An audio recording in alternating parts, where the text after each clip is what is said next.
and also to have the courage to go deeper into places where I haven't gone through. In expressing anger, that's a big topic for me. That's hearing truth and speaking truth. Like experimenting, seeing new worlds, new ways of being, new ways of relating. It's definitely challenging, but that's what I wanted. I wanted to be challenged.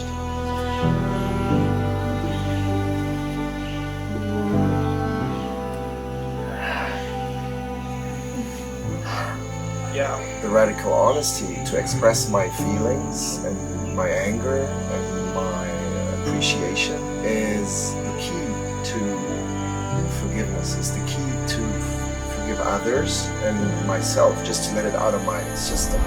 I think radical honesty is really awesome, and that it might seem very weird in the beginning. Why would you do that? Like, why being honest with other people? What's the benefit of telling all these things? And